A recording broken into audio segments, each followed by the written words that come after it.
Olá, boa tarde. Resgate de cidadania. Por meio da Justiça de Alagoas, idosos conseguem fazer o registro civil. O documento é importante, é essencial para a garantia de direitos básicos, como participar de programas sociais do governo. A importância da iniciativa é um dos destaques do Jornal da Justiça, primeira edição de hoje. Vamos aos demais.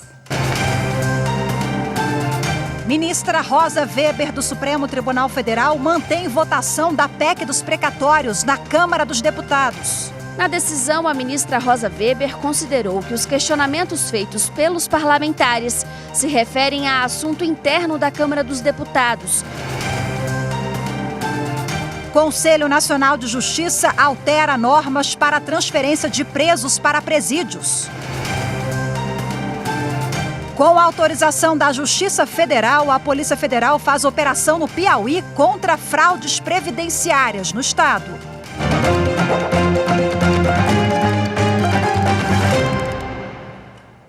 Começou hoje a sessão do plenário virtual que vai decidir sobre a validade das emendas de relator do Orçamento da União. Até o momento, 4 ministros votaram. A relatora, a ministra Rosa Weber, a ministra Carmen Lúcia e os ministros Edson Fachin e Luiz Roberto Barroso. Todos os ministros acompanharam o entendimento de Rosa Weber pela suspensão da execução dos repasses. Segundo a ministra, é necessário publicidade e transparência na distribuição dos recursos do chamado orçamento secreto. A sessão virtual termina às 11h59 da noite desta quarta-feira. São necessários 6 votos para firmar maioria sobre o tema. E a ministra Rosa Weber, do Supremo Tribunal Federal, também negou pedidos de liminar apresentados por deputados federais e partidos políticos para suspender a tramitação e votação em segundo turno da PEC dos precatórios. A Câmara dos Deputados deve retomar hoje a proposta da votação. Na decisão, a ministra Rosa Weber considerou que os questionamentos feitos pelos parlamentares se referem a assunto interno da Câmara dos Deputados, no qual o Judiciário não tem poderes para interferir. Nas ações, deputados de oposição afirmaram que o presidente da Câmara, Arthur Lira, desrespeitou o processo legislativo com a autorização dada pela mesa diretora para que deputados em missão oficial participassem da votação. Eles também questionaram a apresentação de uma emenda aglutinativa, proposta de mudança no texto, que na prática adicionou novos trechos à PEC durante a votação no plenário. Esses argumentos ainda serão analisados pelos ministros do Supremo quando eles forem julgar o mérito das ações. A ministra Rosa Weber disse não haver, no caso, risco ao permitir a continuidade da votação na Câmara até o julgamento, já que a PEC dos precatórios ainda será analisada pelo Senado Federal. O deputado federal Daniel Silveira deixou hoje o batalhão da Polícia Militar no Rio de Janeiro. Nesta segunda-feira, o ministro Alexandre de Moraes, do Supremo Tribunal Federal, determinou a substituição da prisão preventiva do parlamentar por medidas cautelares. Entre elas, a proibição de ter qualquer forma de acesso ou contato com os demais investigados nos inquéritos das fake news e das milícias digitais e a proibição de frequentar toda e qualquer rede social. Daniel Silveira foi preso em fevereiro após divulgar um vídeo com ofensas a ministros do Supremo e a defesa de medidas antidemocráticas. O ministro Alexandre de Moraes entendeu que, mesmo diante da gravidade dos crimes apontados pelo Ministério Público, a prisão poderia ser revogada porque tanto a defesa quanto a acusação já apresentaram as alegações finais no processo. O Conselho Nacional de Justiça alterou normas para a transferência de presos para presídios. O objetivo é deixar as regras mais claras sobre a movimentação de detentos e a responsabilidade dos estados. As mudanças para a transferência de presos foram determinadas em resolução aprovada pelo Conselho Nacional de Justiça, que recebeu sugestões do Departamento Penitenciário e de outros órgãos do sistema prisional. Entre as alterações, além da competência do Judiciário para decidir a transferência do preso, também deve ser levado em conta a deliberação da administração penitenciária. O pedido de transferência agora pode ser apresentado pelo próprio detento. O novo texto manteve os mesmos fundamentos para justificar a transferência do preso, como risco à vida ou integridade da pessoa e necessidade de tratamento médico. A mudança de custódia deve priorizar sempre que possível o local próximo ao meio social e familiar e que facilite o exercício de atividades como estudo e trabalho. A transferência também pode ser motivada para regular vagas em presídios e evitar a superlotação ou condições inadequadas de prisão. Outro ponto que a resolução trouxe é que o transporte de presos, seja para o mesmo estado ou para outra unidade da federação, deve respeitar a dignidade e a integridade física e moral. E ao chegar na unidade prisional, o preso deve passar por avaliação clínica e exame de corpo de delito. As mudanças entram em vigor em abril do próximo ano.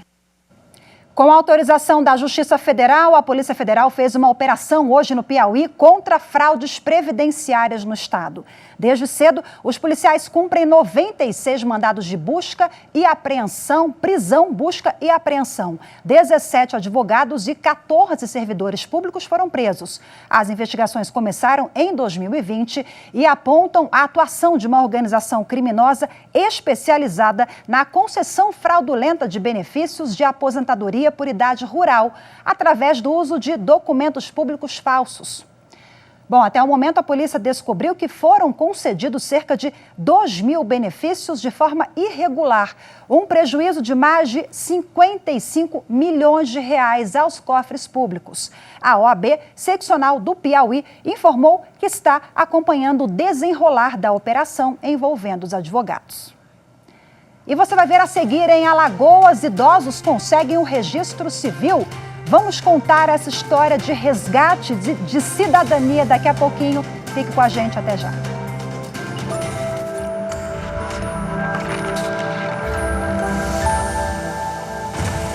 A Constituição Federal de 1988, fundada através de um Estado democrático de direito, visa assegurar o exercício de direitos sociais, individuais, de liberdade e bem-estar, fundada em valores supremos de uma sociedade fraternal, plural e sem qualquer tipo de preconceito, além de validar a solução pacífica de resolução de conflitos.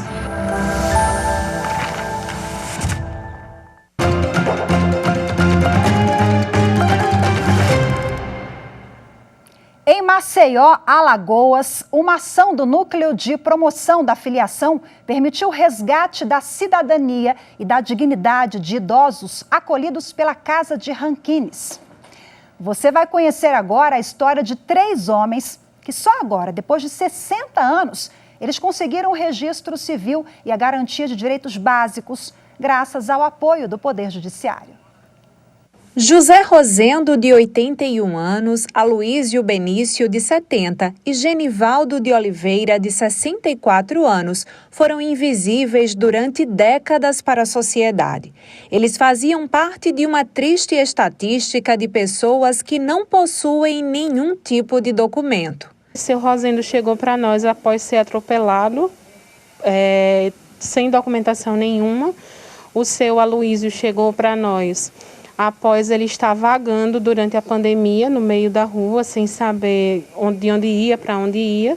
E o seu Genivaldo, ele foi abandonado num hospital também durante a pandemia. Então, a maior parte dos nossos idosos, eles chegam sem nenhum direito social garantido, em especial as documentações.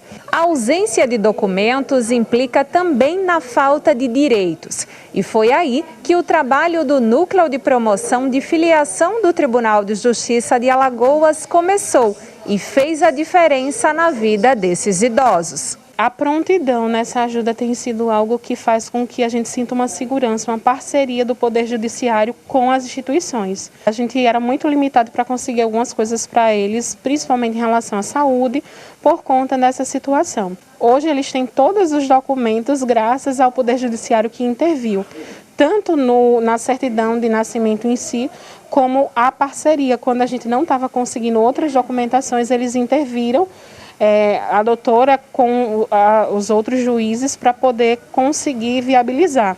A assistente social do NPF, Cristiane Rebelo, explica como o trabalho, diferente das demandas comuns do núcleo, aconteceu. Eles só sabiam o nome, mais ou menos o ano que nasceram e o nome da mãe. Então, de posse dessas informações, nós fomos aos cartórios da cidade de Maceió, oficiamos cada cartório, solicitando que eles fizessem busca nos registros, nos seus livros de registros, para verificar se essas pessoas tinham registro civil. E a gente voltou para a juíza para que ela pudesse determinar a feitura do registro mesmo, a expedição do registro. Mesmo eles não tendo uma consciência por conta do problema de saúde, mas quando eles viram os documentos na mão, agora eu sou gente.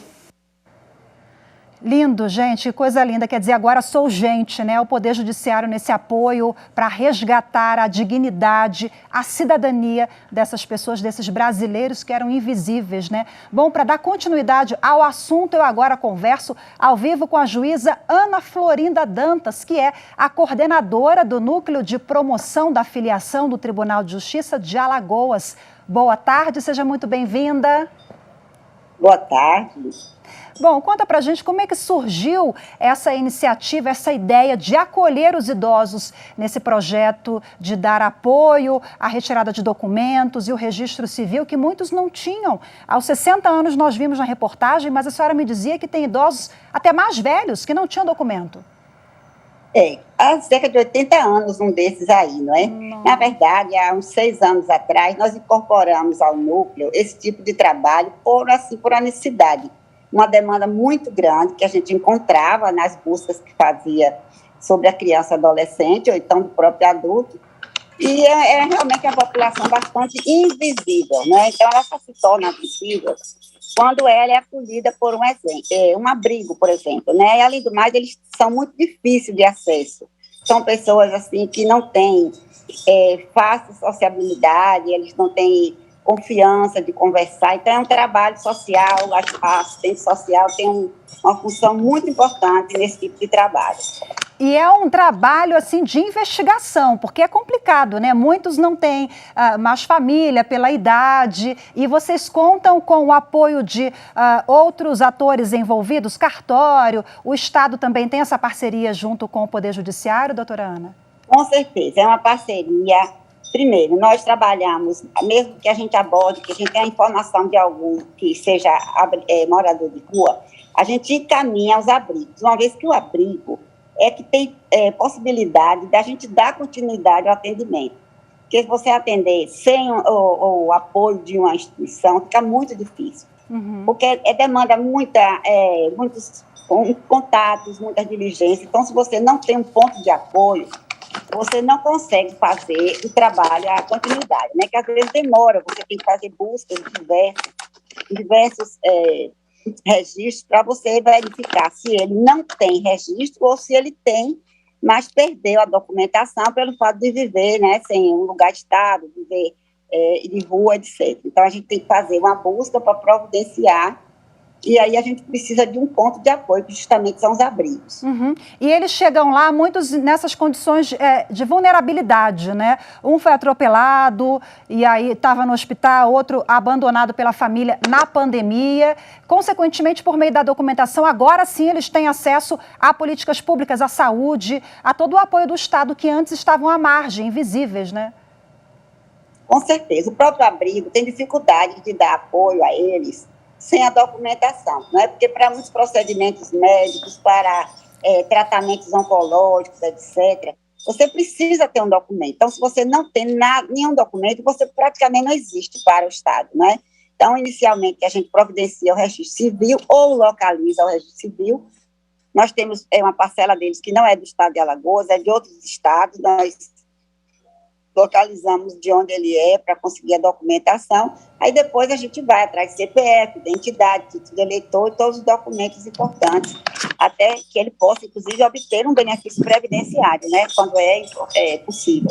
E como é que é feita essa parceria? O núcleo, ele procura a entidade, o Poder Judiciário é demandado para dar apoio a esses idosos que precisam?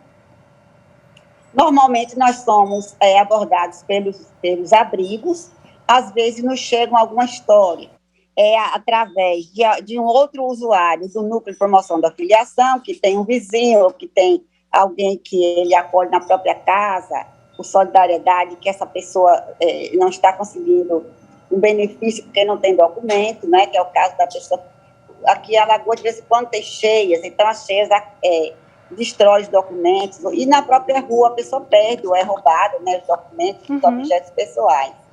Então, na verdade, há uma imersão assim, naquelas histórias de vida realmente surpreendentes, e eu posso lhe dizer que cada caso é uma aprendizagem, é uma lição realmente de humanidade incrível. Na verdade, nós ganhamos muito como pessoas quando entramos em contato com essas vidas, né? Essas histórias de vida bem interessantes. O personagem falou ali pra gente na reportagem, né? Olha, agora eu me sinto gente, agora realmente tem essa questão da autoestima, da cidadania muito forte. A gente consegue, o Poder Judiciário, por meio dessas iniciativas, mudar destino, né? Consegue dar mais, até conforto e qualidade de vida para essa pessoa no finalzinho da vida. Com certeza, porque eles procuram tratamento médico, às vezes a defensoria precisa encontrar um medicamento que o Estado pode conseguir para eles, mas eles não têm nada, não sabem nem o seu nome com certeza, e então isso realmente inviabiliza bastante tudo, né? Então, todos esses casos devem procurar o núcleo no Fórum de Maceió. Também nós fazemos um atendimento através de parceria com os abrigos, que é uma das mais importantes para nós, e também os CRAs municipais, né? Eles podem nos encaminhar os casos para a gente fazer. Nós fazemos a separação daqueles que têm documento, mas não têm o documento físico, porque perderam ao longo da vida, ou aqueles que realmente não têm de modo algum, ou que têm alguns documentos, mas não têm os outros. Excelente iniciativa, conversei ao vivo aqui com a Ana Florinda, juíza do TJ de Alagoas. Parabéns pelo trabalho, ao núcleo. Boa tarde para a senhora e até a próxima. Boa tarde, obrigada a você também. E você vai ver no próximo bloco, Justiça decide que operadora que não dispõe de plano de saúde individual não é obrigada a manter beneficiária de contrato coletivo rescindido.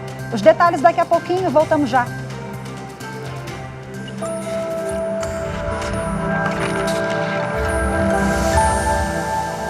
Em busca de um Estado democrático de direito, o povo gritava por direitos fundamentais. E assim, a população teve efetiva participação na elaboração da Constituição.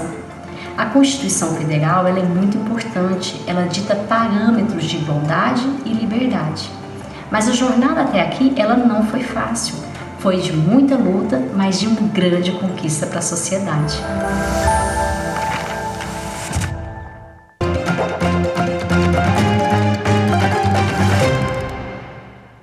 A terceira turma do Superior Tribunal de Justiça decidiu que operadora que não dispõe de plano de saúde individual não é obrigada a manter beneficiária de contrato coletivo rescindido.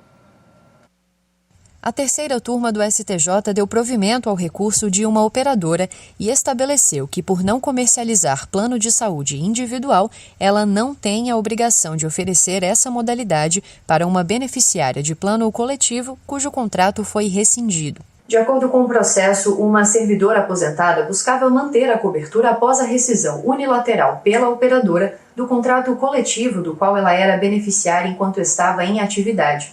As duas primeiras instâncias determinaram que a empresa oferecesse para a recorrente o contrato de plano de saúde individual por tempo indeterminado e sem o cumprimento de novas carências.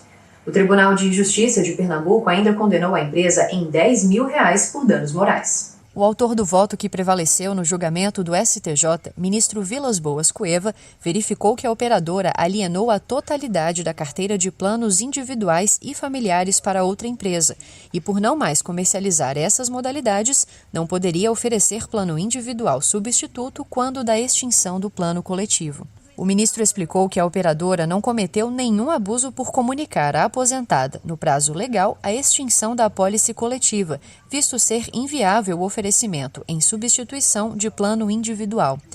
No voto acompanhado pela maioria dos ministros da terceira turma, Vilas Boas Cueva determinou que a operadora faça nova comunicação à aposentada sobre a extinção do contrato coletivo, dando-lhe ciência de seu direito de exercer a portabilidade de carências. E a terceira turma do STJ também decidiu que negativa anterior de registro do pai biológico não impede nova ação para registro conjunto de vínculos parentais. Numa única certidão, o registro de 2 pais. Há alguns anos, é possível ter o reconhecimento jurídico tanto da filiação biológica como da socioafetiva, que é aquela com base no afeto, sem que haja vínculo de sangue, como explica esse advogado. Hoje, a jurisprudência já aceita o registro de 2 pais, o pai biológico e o pai socioafetivo na certidão de nascimento, desde que preenchidos os requisitos e comprovado, não é aleatório, tem que ser comprovado a existência desse vínculo paternal entre o pai socioafetivo e a criança ou o filho que será incluído.